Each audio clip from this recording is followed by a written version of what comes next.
जो उपासक नित्य निरंतर सच्चिदानंद भगवान में स्थित है, वही सबसे बड़ा योगी है, वही सच्चा योगी है। अब ये देखना चाहिए, नित्य निरंतर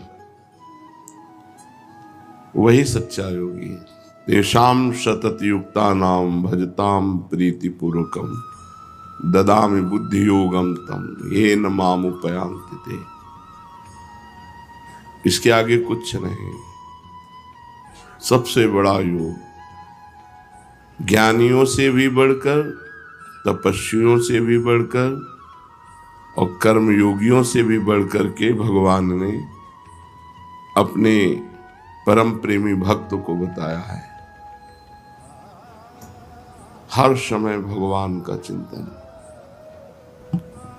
संसार का चिंतन असहनीय हो जाए, संसार का चिंतन अच्छा न लगे, हर समय नाम जप चल रहा है। भगवान के रूप का चिंतन, भगवान की लीलाओं का चिंतन सच्चा योग है। जीव का नित्य सत्य सच्चिदानंद रूप भगवान से नित्य जुड़े रहना। योग माने होता है जुड़ना, हर समय भगवान से जुड़े रहना। तो ये संसार असत्य है, क्षणभंगुर है, क्या ये ठीक है? हाँ, भूत काल, वर्तमान काल और भविष्य काल, तीनों कालों में इसकी सत्ता नहीं संसार की, ये स्वाप्निक है, इसलिए पूर्ण सत्य है। इसमें कुछ सार बात नहीं है। जैसे भूसी में कोई सार बात नहीं होती, ऐसे ये जो आप देख रहे हो नाना प्रकार की भोग विलासता, जैसे आपने स्वप्न में देखा तो जगह तो सार बात क्या मिली? कुछ नहीं। मरोगे तो तुम्हारे पास क्या जाएगा? अब जैसे बड़ी बड़ी बिल्डिंगें, मोटर, कार, रुपया, पैसा है, ये सब ऐसे स्वाप्निक है, इसमें कोई सत्य थोड़ी है। अभी शरीर छूट गया तो क्या लेके जाओगे? कुछ नहीं। यही बात जब समझ में आती है तो भगवान शिव कह रहे हैं, उमा कहूं मैं अनुभव अपना। भगवान शिव अपना अनुभव बता रहे हैं। सत हरि भजन जगत सब सपना। सत्य है, जितना भजन कर लो। बड़े भाग्य हैं कि आप भजन मार्ग में हैं, नहीं तो संसार मार्ग में बस उन्हीं भोगों का चिंतन, रुपया का चिंतन, परिवार का चिंतन, राग द्वेष का चिंतन, हर समय व्यर्थ समय नष्ट करना। संसार का चिंतन, व्यर्थ समय नष्ट करना, ये असत्य है, इसमें कुछ भी सत्य नहीं। इसलिए कभी उत्साह नहीं होता विवेकी जनों को, ज्ञानी जनों को, भक्त जनों को। कुछ भी मिल जाए सब छूटने वाला है यार। अभी शरीर छूट जाए तो सब छूटने वाला है, कुछ उत्साह नहीं। हाँ, ये वादा हो कि तुम मरोगे नहीं, तो भाई चलो मरेंगे नहीं, स्थायी घर बन गया और बढ़िया। अब घर बन के पुत के तैयार हुआ और प्रवेश उनका हुआ ही नहीं, घर यहीं पड़ा रहा। ये बड़ा झूठा है। उमा कहूं मैं अनुभव अपना, सत हरि भजन जगत सब सपना। वही विवेकी है जो भजन कर ले जाए, नहीं आकर्षण या इतने में ही संतोष कर लेते कि बढ़िया खाने पीने को मिल रहा, मौत से जिंदगी कट रही। नहीं, जिंदगी काटने नहीं आए हम, जिंदगी में कुछ करने आए हैं। क्या करने आए हैं? उन्नति। कौन सी उन्नति? जो परिणाम में उन्नति हो। मान लो आप यहाँ बहुत बड़े पद पर चले गए और मृत्यु हो गई तो पद भी गया। हमको वो बात पकड़नी है जो मृत्यु के बाद हमें मिले। मृत्यु के पहले तो सब झूठा है। शरीर छूटने में सब छूट जाएगा तो सब झूठा है। मृत्यु के बाद आपका कर्म आपके साथ जाएगा, अच्छा कर्म, बुरा कर्म या भजन। भजन करो तो अच्छा बुरा दोनों को मिटाकर भगवान की प्राप्ति हो गई। तो कम से कम हमसे बुरा कर्म तो न बने। तो इसके लिए हमें बुद्धि चाहिए, और बुद्धि बिना भजन के शुद्ध होती नहीं। इसलिए बड़ा कलह मचा है।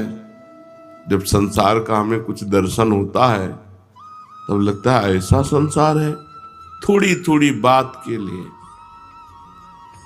दूसरा पुरुष मिल गया, पत्नी ने अपने पति को जहर खवा दिया, बड़ी चालाकी से। अगर भजन नहीं है तो बुद्धि शुद्ध नहीं है। बुद्धि जब तक भगवान के चरणों का चिंतन नहीं होगा तब तक ये नष्ट करती रहेगी। अगर भगवान का भजन नहीं है तो आप गृहस्थी में भी प्रेम पूर्वक नहीं रह सकते। वासना ही तो है।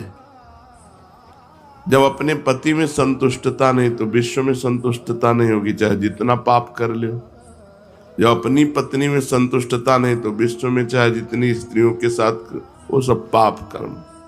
तो बुद्धि शुद्ध करने के लिए अगर नाम जब सत्संग है तो बुद्धि शुद्ध हो जाएगी, नहीं तो घोर अशुद्ध होती चली जाएगी। और अशुद्ध बुद्धि ऐसी जगह फंसा देगी जहां लाभ नहीं। भजन के बिना राक्षसी भाव पर शासन नहीं हो सकता, और राक्षसी भाव सबके अंदर है। सुमति कुमति सबके उर राही। सबके हृदय में सुमति है और कुमति है, सुंदर बुद्धि है और असुंदर बुद्धि, राक्षसी बुद्धि है। यदि हम सत्संग सुनेंगे, नाम जप करेंगे तो सुंदर बुद्धि की वृद्धि होगी, और वो हमको अनुभव कराएगी कि संसार में सब कुछ झूठा है। फाइनल में देखो तो सब कुछ झूठा है, लेकिन कोई मानने के लिए तैयार नहीं कि झूठा है। एक एक रुपया, एक एक वस्तु ऐसे सजो सजो के, सीमेंट ऐसी आनी चाहिए कि कल्प तक विनाश ना हो। वो अपना मरने के लिए तैयार है, उनका कुछ पता नहीं कब। बड़ा संसार में क्लेश ही क्लेश है। आप लोग बचे हुए हो, धाम में हो ना, इसलिए असत संसार में भजन बहुत आवश्यक है, बिल्कुल आवश्यक है। जैसे जीने के लिए श्वास आवश्यक है, ऐसे जीवन बिताने के लिए भजन आवश्यक है। यदि भजन नहीं तो बुद्धि कहीं भी बिगड़ जाएगी और फंसा देगी। ब्राह्मी स्थिति में कब रहना चाहिए? अरे हर समय रहना चाहिए, क्योंकि कभी भी मृत्यु हो सकती है। ब्राह्मी स्थिति उसे कहते हैं, मैं शरीर नहीं हूं, मैं भगवान का जो स्वरूप हूं, अपने स्वरूप में स्थित रहना, न तन से न मन से, किसी से कोई मतलब नहीं। भक्ति में उसी को जब भागवती की स्थिति कहते हैं, वो भगवान के चिंतन में है। हर समय भगवान के चिंतन में रहना चाहिए, नहीं धोखा है, कब मर जाए कुछ पता नहीं।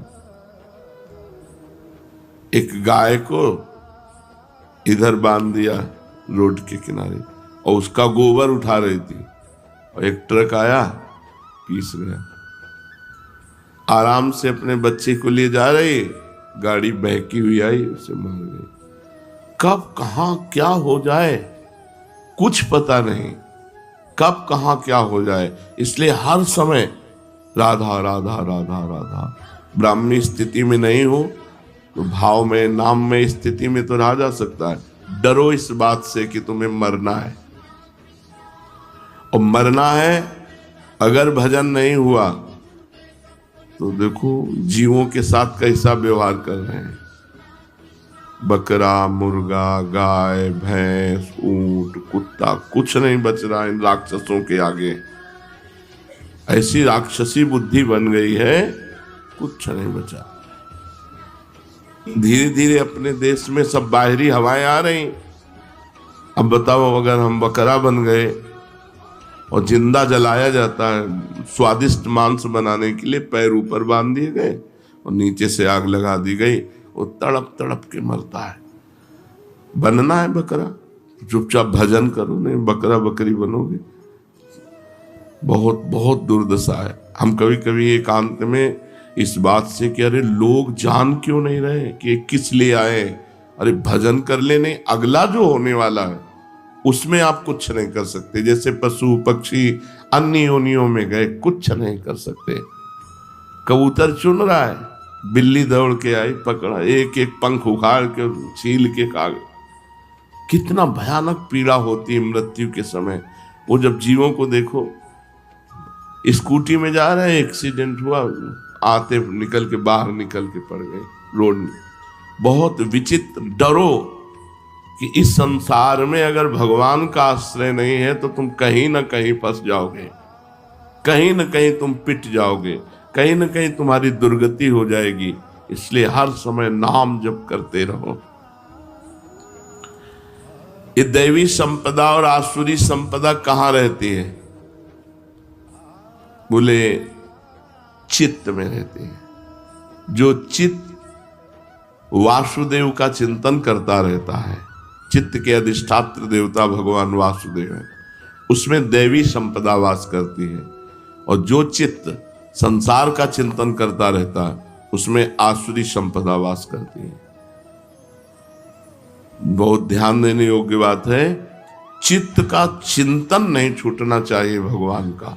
अगर चित्त का भगवान से चिंतन है तो दैवी संपदा जागृत हो जाएगी, और अगर संसार का चिंतन है तो आसुरी संपदा। आज प्रायः लोग प्रश्न करते हैं, बहुत उद्वेगित हैं, चिंतित हैं, अशांत हैं, परेशान हैं।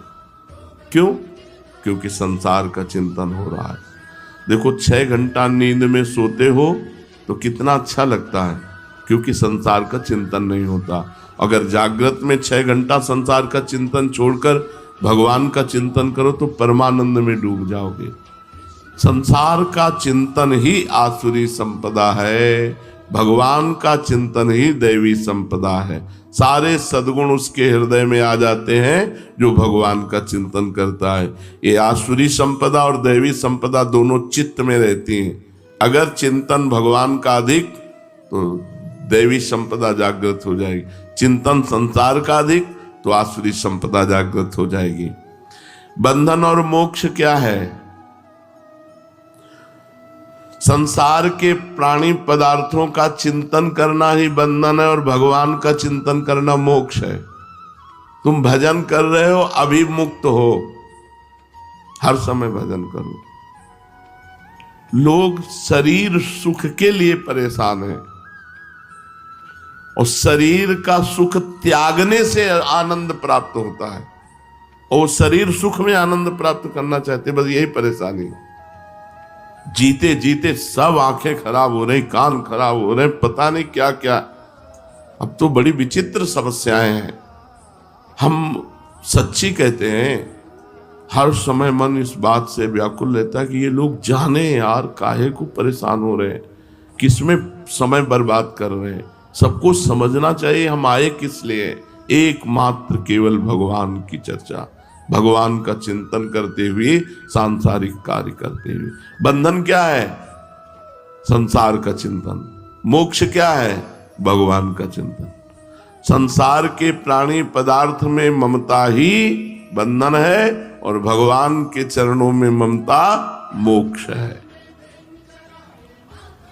तो ममताहीन कैसे बने? क्योंकि ममता शरीर में है, शरीर के संबंधियों में है, भोगों में है। कैसे ममता हटे? खूब सत्संग सुनो और भगवान का चिंतन करो, इसी से ममता चली जाएगी। सबकी ममता ताग बटोरी, मम पद मने बांधी बर डोरी। भगवान की यदि चर्चा सुनोगे तो सब झूठा लगने लगता है। हम आपको सच्ची कहते हैं, आज तक हमें कभी ये नहीं दिखाई दिया कि ये हमें प्यार करता है।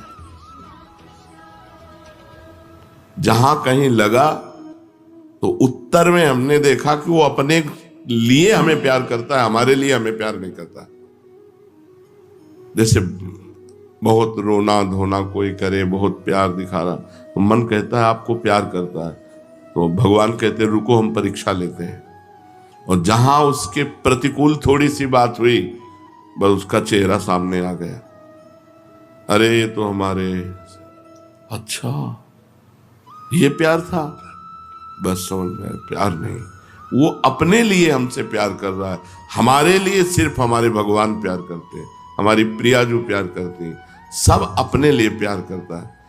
आपके लिए बहुत बढ़िया जूता लाए हैं, क्योंकि आप जूता पहनेंगे तो हमें पुण्य होगा, हमारे पाप नष्ट होंगे, हमारा मंगल होगा। तो हमें प्यार से जूता थोड़े पहना रहा है, व्यापार से जूता पहना रहा है। मेरे प्रभु के पैरों में कहीं कुछ लग न जाए, वो भाव ला करके। कहीं सुकृत की बात ही नहीं आई कि पुण्य मुझे कोई लाभ मिलेगा, बात ही नहीं आई, ऐसा कोई नहीं। वो तो केवल भगवान ही है।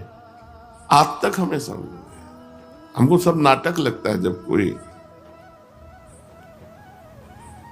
बहुत बार देखा है, बहुत बार, हजारों बार, लाखों बार देखा है।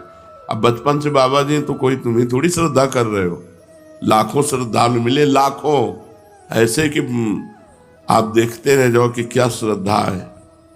पर अपने पास ऐसी छुरी रही है कि जहां परखी लगाई और देखा कनेक्शन गलत, तो छुरी से काट दिया। तुम विवेक के बिना फंस जाओगे, और विवेक है पहचान।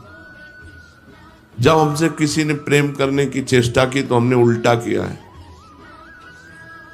इसके आगे कोई टिका नहीं होगा। टिक जाए तो जहां हम है वहीं वो पहुंच जाएगा। टिक जाए केवल, कोई विरला प्यार करने वाला मिलेगा। जैसे संदीपनी जी अपने गुरु को प्यार किए, वो दंडता करते, मारते, पीटते, सब करते, पागल वाला रोल करते, सब भग गए, वही केवल। उन्होंने पूछा कि बेटा तुम क्यों नहीं गए? उनका गुरुदेव आपको स्नान कौन कराता, आपको भोजन कौन कराता, भिक्षा मांग के ला के आपको भोजन। तो हमने आपके साथ उपद्रव नहीं किया। बोले किया गुरुदेव। तो बोले बुरा नहीं लगा? बोले मेरा कुछ है नहीं गुरुदेव, ये शरीर तो आपका है, सब कुछ आपका है। उनके आंसू भर आए और कहा बेटा मैं आशीर्वाद देता हूं, जगत गुरु तुम्हारा शिष्य बनेगा आगे। तो संदीपनी जी ऊंचे आसन में बैठते और भगवान द्वारिकाधीश नीचे बैठते। भगवान श्री कृष्ण उनके शिष्य हुए। ममता गुरु चरणों में या इष्ट में, जब खूब सत्संग सुनोगे, खूब नाम जप करोगे और भगवान से प्रार्थना करो कि हमारी ममता को आप घसीट लीजिए, अपने चरणों में लगा लीजिए। ये ममता ही तो जहर है। इन सब संबंधों में ये आसक्ति ममता ही जहर है। ममता निकल जाए, जहर निकल जाए, फिर व्यवहार करो, कोई परेशानी नहीं। अब हमें, आपको सच्चे कहते हैं, जैसे लाखों लोग मिलते हैं सब ऐसे, हमें थोड़ी लगता है कि हमारे लिए मिलते हैं, सब अपने लिए मिलते हैं। विवेक ऐसा प्रवीण है वो हाँ भाई क्या है, कृपा कर दो। इसलिए कोई कुछ बात, कोई कुछ बात, कोई तो अपनी बात के लिए तो रो रहा है, वो हमारे लिए थोड़ा रहा है। जैसे कोई रो के आए तो क्यों रो रहे हो? भगवान आपको स्वस्थ रखे, श्री जी आपको दर्शन दे, श्री जी आपको दुलार करे, ये हम चाहते हैं। तो समझना ये बात, ये तो कोई नहीं कहेगा। अगर ये कहेगा कि आप जब चले जाओगे तो हमारा क्या होगा, वो अपने लिए रो रहा है। आप हो तो भजन सत्संग सुनने को मिल रहा है साथ में, हमारा क्या होगा? ये नहीं होना। हमारा शब्द गायब हो जाए। हम आपको सुखी देखना चाहते हैं, आपको प्रसन्न देखना, ये प्रेम है। प्रेम कहीं बिरला ही होता है, इसीलिए कहीं लगाव नहीं, कहीं लगाव नहीं। जैसे कोई बहुत प्यार से देखने की चेष्टा करता है, अपने सुख के लिए करता है। हमें प्यार तो सिर्फ हमारी लाडली जो करती है, हमारे प्रभु करते हैं। सच्ची कहता हूं, प्रभु कहते हैं। बहुत देखा है, बहुत देखा है, बहुत देखा है, बार बार कर। अच्छा ये हम क्यों बता रहे हैं तुम्हें?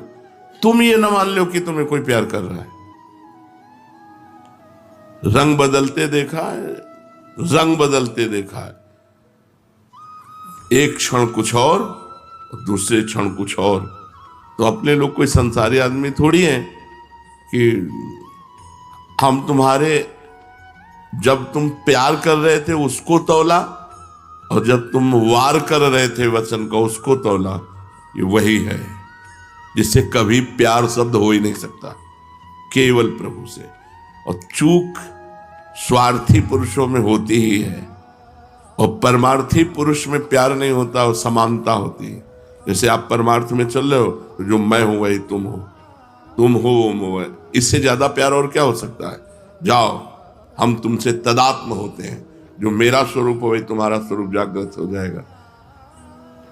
तो कहीं ममत्व न रखे, जननी जनक बंधु सुतदारा, तन धन धाम सुहृद परिवारा, सबकी ममता ताग बटोरी, मम पद मन ही बा। लाडली से बढ़कर प्यार करने वाला कोई, यहां तो कोई है ही नहीं प्यार करने वाला। सच्चाई ये है, तुम जितना प्रियाजू से प्रेम करोगे उतना हम तुम्हें प्रेम करेंगे, और तुम जितना हमसे प्रेम करोगे उतना ही हम तुम्हारे प्रतिकूल मिलेंगे, देखेंगे कि तुम प्रेम करते हो कि नहीं।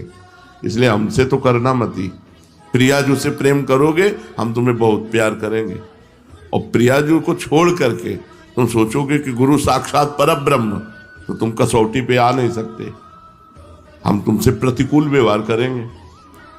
इसीलिए बहुत बचा के हम रहते हैं। कोई ऐसा नहीं है कि जिसको बहुत, और जो बहुत नजदीक है उनकी धज्जियां उड़ती रहती हैं। तुम क्या समझते हो बहुत सौभाग्यशाली जो सेवा में रहते हैं, उनसे एकांत में पूछो कि तुम सौभाग्यशाली हो क्या, ऐसे कांपते रहते हैं। ममता कहीं नहीं रखनी प्यारे, बस ये सत्संग की सार बातें इस समय हुआ करती हैं। ममता कहीं नहीं रखनी, सब में भगवान का भाव रखकर। केवल नाटक है, यहां कोई प्यार नहीं करता, कोई प्यार नहीं करता। प्यार का मतलब होता है आपके लिए, ऐसा केवल प्रभु करेंगे अपने लिए। आप मेरे अनुकूल हैं इसलिए मैं आप, और प्रतिकूल जब हो, बहुत तरह की प्रतिकूलता होती है। आप हमें खूब सेवा कर रहे हो, हम इनको माला पहना रहे हैं, इनकी तरफ देख रहे हैं, इनको दुलार कर रहे हैं, और तुमको दकार है, फिर भी आपका प्यार है कि हम तो आपसे प्यार करते हैं, हमारे साथ क्या व्यवहार करते हो हमको इससे थोड़ी लेना देना, हम आपसे प्यार कर। ये केवल भगवान और भगवान के प्रेमी भक्तों में बात मिलेगी, अन्यत्र नहीं। इसलिए अपने जीवन में किसी से प्यार ना करें, किसी से ममता ना करे, नहीं तो हम संसार में फंस जाएंगे। हिरन में ममता कर ली, प्यार कर लिया तो अगला जन्म हिरन का हुआ।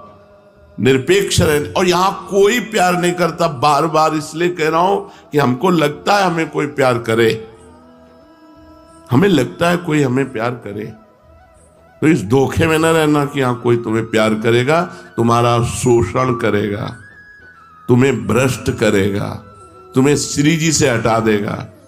श्री जी से जोड़ने वाला प्यार तो केवल इष्ट और गुरु का होता है। मोक्ष में और भगवत प्रेम में क्या अंतर है? वैसे तत्वता तो कोई खास अंतर नहीं है, पर अंतर रहता है। एक तरंग समुद्र में मिल गई, ये हुआ मोक्ष। जैसे दो चीटा चीनी के बोरे में लगे थे, चीनी कढ़ाई में पलटाई गई तो एक चीटा चीनी के साथ चीनी बन गया, यह है मोक्ष। और दूसरा चीटा बोरे के बाहर लगा हुआ उसका स्वाद ले रहा है चीनी का। तो इसे सही माने में कौन से चीटे का सौभाग्य माना जाए? जो स्वाद ले रहा है। जो चीनी बन गया वो तो चीनी बनी गया। इसीलिए यहां कहते हैं कि रसाद्वैत है। एक ज्ञानाद्वैत होकर ब्रह्ममय हो गया, और दूसरा रसाद्वैत होकर रस का स्वाद लेता रहता है। इसलिए मोक्ष को भी प्रेमी जनों ने ठुकरा दिया है। मोक्ष का मतलब है समुद्र की तरंग, तरंग नाम हट गया, वो समुद्र हो गया, अगाध समुद्र। तभी हम ब्रह्मास्मि। लेकिन भक्तजन अद्वैत रहते हैं। कैसे अद्वैत रहते हैं? अपनी ही उस दिना रही, एक रहे हो नंदलाल। पर वो स्वाद लेते हुए वो नंदनंदन नहीं बन जाते। उनकी दृष्टि में, उनके भाव में, उनके चिंतन में केवल प्रभु है। अपना अस्तित्व ही गायब हो गया, अपना चिंतन ही गायब होगा, केवल प्रभु। मुक्ति किसे कहते हैं? दुख, क्लेश, बंधन, ममता, आसक्ति, अज्ञान सबका अभाव हो गया, अखंड आनंद, उसे मोक्ष कहते हैं। अज्ञान किसे कहते हैं? माया के जितने कार्य हैं सब अज्ञान में हैं। सृष्टि, पालन, संहार, इसी में सब कुछ, ये सब अज्ञान में हो रहा है। ज्ञान में न जन्म है न मरण है, ये सब स्वाप्निक है। इस सृष्टि का सृजन भी स्वाप्निक है और सृष्टि का पालन भी स्वाप्निक है और सृष्टि का लय भी स्वाप्निक है। अगर ज्ञान दृष्टि से देखा जाए तो ये एक सिनेमा है, जगन नाटक वैभवा। जगत रूपी नाटक पर्दे पर वो परब्रह्म परमात्मा जादूगर अनंत रूपों में प्रकाशित होकर खेल कर रहा है, अपने आप का सृजन करता है, अपने आप का पालन करता है, अपने आप का लय करता है। ये जो प्रभु के सिवा और कुछ दिखाई दे रहा है ये सब झूठा है। इसी को जो जान गया उसे मोक्ष कहते हैं। संपूर्ण अज्ञान का नाश हो जाना ही मोक्ष पदवी है। सच्चा भक्त कौन है? जिसकी भोग वासना नष्ट हो गई है। शरीर भोग, खान पान, नाना प्रकार की भोग वासनाएं, प्रारब्ध अनुसार शास्त्र के सम्मत जो शरीर निर्वाह के लिए खान पान वस्त्र मिल गया, उसकी चाह नहीं है। भोगों की चाह का नाश हो जाना ही सच्चे भक्त का स्वरूप है। जाहि न चाही कबहु कछु, तुम सन सहज सने। जिसे कभी कुछ नहीं चाहिए वही सच्चा भक्त है। विवेक किसे कहते हैं? जो संसार का और भगवान का ज्ञान करा दे, सत असत का जो निर्णय कर दे उसे विवेक कहते हैं। भगवान ही अपने हैं, संसार सब स्वाप्निक है, ये अंदर बात बैठ जाना विवेक है। संसार प्रपंच सब मिथ्या, भगवान, भगवान का नाम, भगवान का रूप, भगवान का धाम, भगवान की लीला, ये सत्य, ये बात हृदय में बैठ जाए तो विवेक। ये हृदय में बैठ जाए सब, जब झूठा है तो फिर क्या? तो इतना विवेक प्रवीण होता है, वो कहे ये बहुत बढ़िया बन रहा, तो मर जाएंगे तो लाद के ले जाएंगे क्या? वैराग्य काटता रहता है, विवेक काटता रहता है। जो भगवान से जोड़े और संसार से हटाए उसी का नाम विवेक है। और ये विवेक बड़ी कृपा से प्राप्त होता है। भगवान जब कृपा करते हैं तब ये विवेक प्राप्त होता है। क्या होगा? हम अभी से आप 5 मिनट खा लेते हैं, फिर क्या होगा? फिर वही अशांति। हम 5 मिनट भोग लेते हैं, फिर वही अशांति। होगा क्या? परिणाम क्या होगा? इसलिए भोगना ही नहीं, इसलिए खाना ही नहीं। जो प्रारब्धवशात शरीर पोषण के लिए बस वैसे निरपेक्ष होकर डाल ले, हर समय नाम जप। विवेक जब जागृत हो जाएगा तो कहीं अच्छापन नहीं रह जाएगा। बुद्धि को ही विवेक कहते हैं या कोई और चीज होती है? तो बोले बुद्धि जब शुद्ध हो जाती है तो उसका नाम विवेक हो जाता है। शुद्ध बुद्धि का नाम विवेक है और अशुद्ध बुद्धि का नाम अविवेक, अज्ञान है। कब हम जाने कि विवेक जागृत हो गया हमारे? जब मनुष्य एकमात्र केवल भगवान की चाह से युक्त हो जाए, क्योंकि सत्य वस्तु भगवान है, मुझे भगवान चाहिए, और उनकी प्राप्ति के लिए दौड़ पड़े। नाम जप, वाणी पाठ, ठाकुर सेवा, किसी से कोई मतलब, तब जानना चाहिए विवेक जागृत हो गया। जब केवल भगवान की प्राप्ति के लिए, ये विवेक बस बहुत बड़ा धन है। एक बार जागृत हो जाए विवेक, आपका काम हो गया। वो आपको फंसने नहीं देगा। ऐसी कैंची रहती है, हर समय काटता रहता है, हर समय काटता रहता है। बहुत बहुत कृपालु भगवान कृपा करते हैं तब विवेक होता, पर ये बिना सत्संग के होता नहीं है। बिन सत्संग विवेक न होई, राम कृपा बिन सुलभ न सोई, होए विवेक मोह भ्रम भागा, तब सब विषय विलास विरागा। अपने आप संसार से छुटकारा मिल जाए यदि विवेक में। भगवान से प्रार्थना करना चाहिए कि मुझे विवेक प्रदान करो। जब मनुष्य केवल भगवान के लिए तड़पने लगता है तब सच्चा विवेक माना जाएगा। रात दिन भजन केवल भगवान के लिए। विवेक का संरक्षण कैसे करें? अगर जागृत हो गया है तो हम अपने विवेक को बढ़ाएं और बचाएं कैसे? तो बोले दिए हुए विवेक से बुरे आचरण न होने पावे। यदि विवेक जागृत हो गया कि सब झूठा है तो होश में, ये भी बलवान है, काम क्रोध लोभ मोह मद मत्सर, झूठा कहते रहोगे वही पहुंच जाओगे। बहेलिया आएगा जाल बिछाएगा दाना डालेगा चुगना नहीं। एक संत ने सिखाया पक्षियों को, वो सब पक्षी जाल में फंसे थे, वो कह रहे थे बहेलिया आएगा जाल बिछाएगा दाना डालेगा चुगना नहीं। तो संत निकले उनका, मूर्खो ये हम तुम्हें गाने के लिए नहीं सिखाया था, ये तुमको सिखाया था कि बहेलिया आएगा जाल डालेगा। तो हम लोग ऐसे ही है, ये सब झूठा है। अवसर मिलने पर, तो बोले अवसर मिलने पर गलत आचरण ना करो तो आपका विवेक बढ़ेगा और आपका विवेक सुरक्षित रहेगा। और विवेक का सदुपयोग करो, भगवान की जितनी तरफ आगे बढ़ सको, भगवान के मार्ग में बढ़ सको।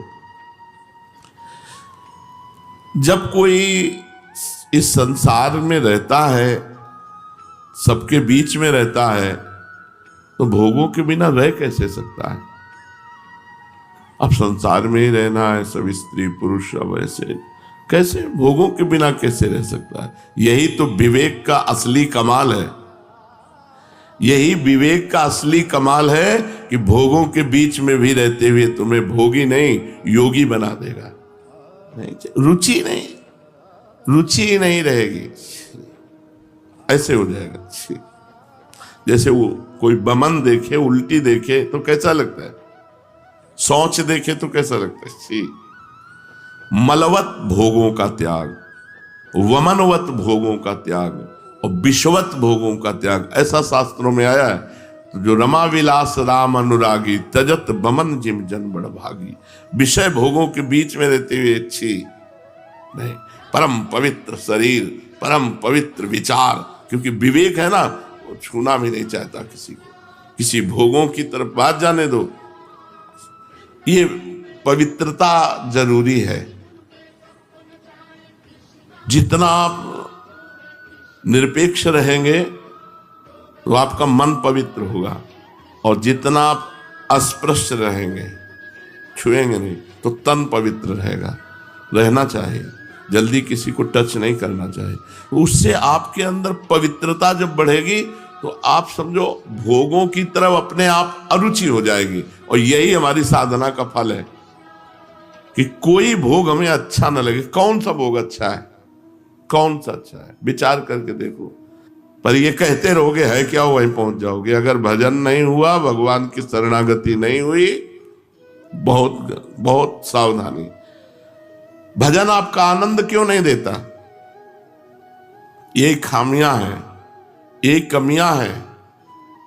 आप एकांत में अपने चरित्र को अपवित्र कर दो और खूब माला चलाओ तो आपको भगवदानंद अनुभव नहीं होगा। और थोड़ा भजन कम हो लेकिन चरित्र पवित्र है तो हृदय में स्वाभाविक आनंद आता रहेगा। अगर आप भी प्रेमानंद जी महाराज के भक्त हैं और हमेशा उनके नाम का स्मरण करना चाहते हैं तो यह काउंटर आपके लिए बहुत उपयोगी है। इसका लिंक डिस्क्रिप्शन में है, अभी जाकर देखिए।